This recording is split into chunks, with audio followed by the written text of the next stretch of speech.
حضرت عائشہ صدیقہ رضی اللہ تعالیٰ عنہ فرماتی ہیں ایک عورت تھی اور اسے نبی پاک صلی اللہ تعالیٰ علیہ وسلم نے وہ کلمہ پڑھ کے مسلمان ہوئی، مدینہ طیبہ آ گئی تو حضور نے مسجد نبوی شریف میں اس کے لیے مکان، ایک سادہ سا کمرہ ساتھ مسجد کے بنوا دیا، وہیں رہنے لگی۔ اکثر وہ سیدہ طیبہ کے پاس آتی تو حضرت عائشہ صدیقہ رضی اللہ تعالیٰ عنہ فرماتی ہیں وہ بڑی باتیں سناتی اور آخر میں کہتی وہ ہار والا دن بھی بڑا عجیب دن تھا اور میرے رب کی قدرتوں کا دن تھا، وہ بھی بڑا عجیب دن تھا۔ سیدہ عائشہ صدیقہ رضی اللہ تعالیٰ عنہ ایک دن فرمانے لگی کہ تو ہار والے دن کا بڑا ذکر کرتی ہے، وہ کیا دن تھا؟ تو خاتون کہنے لگی اماں جی وہ دن تھا جب میرے رب پر بھروسہ اور مضبوط ہو گیا، جس دن میرا اپنے رب پر توکل اور بڑھا، میرے ایمان میں یقین میں اور پختگی آئی۔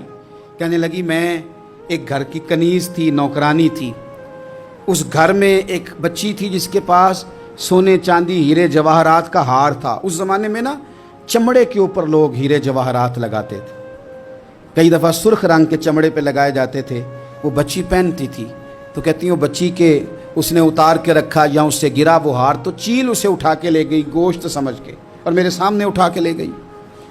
گھر والوں نے مجھ سے پوچھا، یہ بخاری میں موجود ہے، گھر والوں نے پوچھا مجھ سے کہ وہ ہار کہاں ہے تو میں نے کہا چیل اٹھا کے لے گئی۔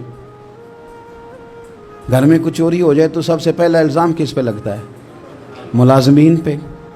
کہتے انہوں نے مجھے بڑا مارا، بڑی تکلیف تھی، حتیٰ کہ میری شرمگاہ تک کی تلاشی لی، میری عزت اتنی خراب کی میں بتا نہیں سکتی۔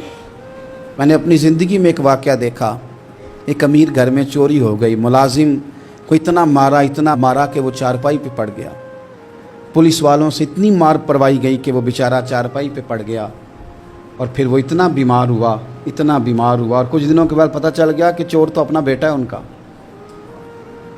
پھر اس کا انتقال ہو گیا۔ اب وہ سیٹھ صاحب اور گھر والے آ کے مرنے والے کے کان میں معافیاں مانگ رہے ہیں، کان میں۔ تو میں نے ان سے پھر کہا تھا کہ یہ تو اب چلا گیا ہے، تمہارا زور چلتا تھا نا تو تم نے قانون خریدا اور تم نے اسے جس نہ ہو سکا تم نے اسے مار پڑوائی، تمہارے پاس جو عدالتیں تھیں تم نے وہاں کارروائی کی، اب ایک عدالت قیامت کے دن لگے گی۔ یہ کمزور تھا نا، کچھ کر نہیں سکا۔ میرے نبی پاک صلی اللہ علیہ وسلم نے فرمایا سن لو، اگر سینگ والی بکری نے بغیر سینگ والی بکری کو تکلیف دی ہوگی نا تو قیامت کے دن اسے بھی بدلہ دینا پڑے گا کہ تیرے پاس سینگ تھے اور تو نے اسے مارا تھا۔ وہ خاتون عرض کرتی ہے سیدہ عائشہ کی خدمت میں کہ مجھے بڑا مارا، مجھے تکلیف دی، میں کہہ رہی تھی کہ میرے سامنے چیل لے گئی ہے پر وہ نہیں مان رہے تھے، اماں جی انہوں نے مجھے بڑا مارا۔ حضرت عائشہ صدیقہ کہتی ہیں پھر کیا ہوا؟ کہنے لگی اماں جی جب کوئی میرا مددگار نہ رہا، مجھے تکلیف دے رہے تھے، رسوا کر رہے تھے، تو میں نے اپنے رب سے مدد چاہی، میرے رب کی طرف میں نے توجہ کی، میں نے کہا مالک اب تو ہی میرا مددگار ہے۔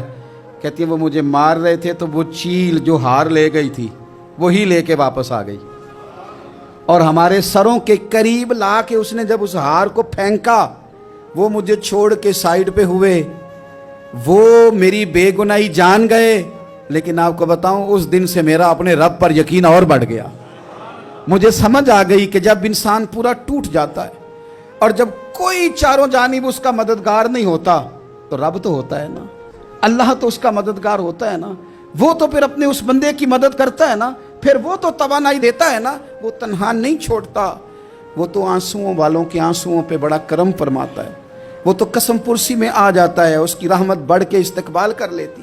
تو بھائی جب آپ پر اللہ کی حکمت کے تقاضے پورے ہونے لگیں اور زندگی میں کبھی کوئی ایسا وقت آئے کہ آپ محسوس کریں کہ تنہا رہ گئے ہیں اور کئی اپنے بھی مخالفین کی جماعت میں نظر آنے لگے ہیں، تو اس وقت پھر دل، روح، زبان اور ذہن کو یکجا کر کے سمجھ لینا کہ جب ساری دنیا ساتھ چھوڑ جاتی ہے تو رب کی رحمتیں اس وقت بھی ساتھ رہتی ہیں اور اللہ کی مدد اس وقت بھی بندے پہ کرم نوازی کرتی ہے۔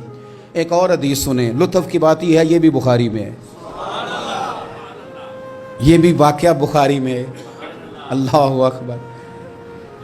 ایک شخص نے ایک بندے سے قرض مانگا، اس نے کہا مجھے قرضہ دو۔ وہ کہنے لگا کہ کتنا قرضہ؟ اس نے کہا 1000 دینار۔ دینار سونے کا ہوتا تھا، درہم چاندی کا ہوتا تھا۔ 1000 دینار چاہیے۔ اس نے کہا کوئی گواہ ہے تیرے پاس؟ غریب کا گواہ بھی کوئی نہیں بنتا. کبھی الجھ جائے نا کوئی بندہ تو کئی اپنے بھی کہہ دیتے ہیں کہ ہم اس کے قول فعل کے ذمہ دار نہیں ہیں. ایک غریب آدمی کو قرض کی ضرورت پڑ گئی, 1000 دینار چاہیے. میں کہہ چکا ہوں کہ درہم چاندی کا ہوتا تھا, دینار سونے کا. اب 1000 دینار لینا ہے. تو جس بندے سے اس نے کہا, اگرچہ وہ نیک بندہ تھا, اس نے کہا یار 1000 دینار دے دو. تو کہنے لگا کوئی گواہ ہے تیرے پاس؟ وہ کہنے لگا غریبوں کا گواہ کون ہوتا ہے؟ ہاں ایک گواہ ہے. کہا کون؟ کا میرا رب, وہ تیرے اور میرے بیچ گواہ ہے. اس نے کہا کوئی کفیل, اگر تو پیسے نہ دے سکے تو وہ بعد میں دے دے, یا تجھے کچھ ہو جائے تو وہ دے دے. اس نے کہا کفیل بھی میرا اللہ ہی ہے. میرے پاس اگر ہے تو رب کریم کا نام ہے, اگر اعتماد کر سکتا ہے تو کر لے. بندہ نیک تھا, اس نے کہا رب کے نام پہ, رب کی کفالت پہ, اللہ کو گواہ بنا کے میں تیار ہوں تجھے 1000 دینے کو. اس نے 1000 دینار دے دیا. وقت واپسی کا طے ہو گیا.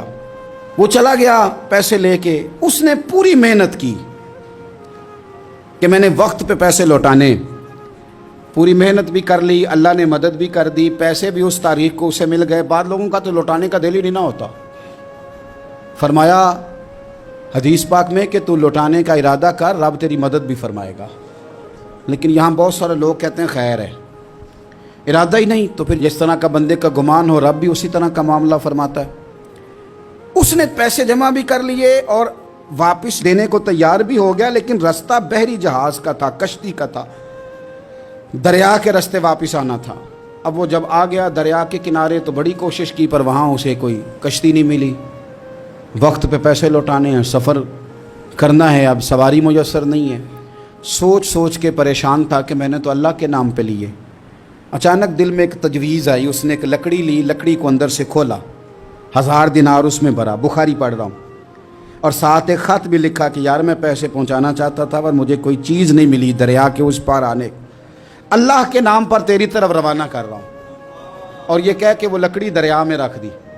وہ لکڑی ڈوب گئی ہے, واپس آ گیا. وہ جس نے پیسے لینے تھے وہ عین مقررہ وقت پر دریا کنارے آیا. صبح سے سر شام تک اس نے انتظار کیا. دل ڈھلنے لگا تو دل میں خیال آ گیا کہ یار نہیں, اس نے دینے ہی نہیں, جھوٹا وعدہ کر گیا, پہنچا ہی نہیں وقت پہ. اب جب واپس لوٹنے لگا تو اچانک دریا میں ایک لکڑی تیرتی ہوئی دکھائی دی. کہنے لگا لے جاتا ہوں, شام کو روٹیاں پکانے کے کام آئے گی, ایندھن بنا کے جلا لوں گا, ہنڈیا پک جائے گی. لکڑی اٹھا کے جلانے کے لیے گھر لایا. گمان تھا کہ وہ نہیں آیا وعدہ کر کے, اللہ کو کفیل اور وکیل بنا کے اور گواہ بنا کے پھر بھی نہیں آیا.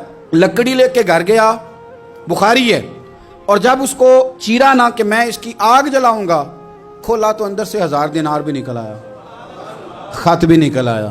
اب ذرا سمجھنا, اس کے دل میں بات کس نے ڈالی کہ تو لکڑی میں پیسے ڈال دے؟ اللہ نے. اس بندے کو مقررہ وقت پہ کنارے بھیجا کس نے؟ لکڑی صرف اسی کے ہاتھ آئی تو یہ بندوبست کیا کس نے؟ اللہ نے. گھر جا کے چیری تو پیسے بحفاظت اس تک پہنچائے کس نے؟ تو پھر ہمیں بھی توجہ اللہ کی جانب ہی کرنی چاہیے.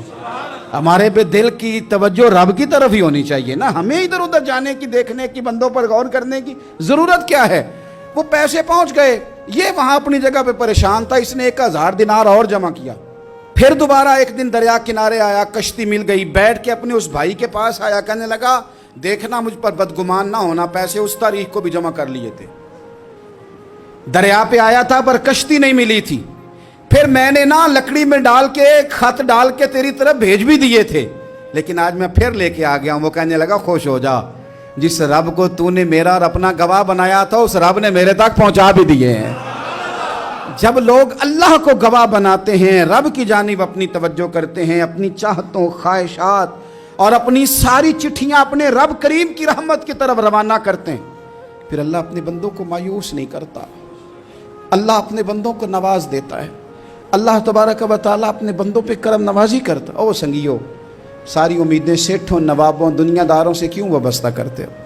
ساری توجہات کا مرکز کیوں ان لوگوں کو بناتے ہو جو تمہیں دنیا میں مضبوط نظر آتے ہیں؟ اپنی توجہات کا مرکز اپنے خدا کو بنائیے, اپنے مالک کی جانب اپنی ساری خواہشات کا رخ پھیر دیجئے, اپنی توجہات اپنے رب کی جانب کر لیجئے. وہ اپنے بندوں پہ بڑی کرم نوازی فرماتا ہے.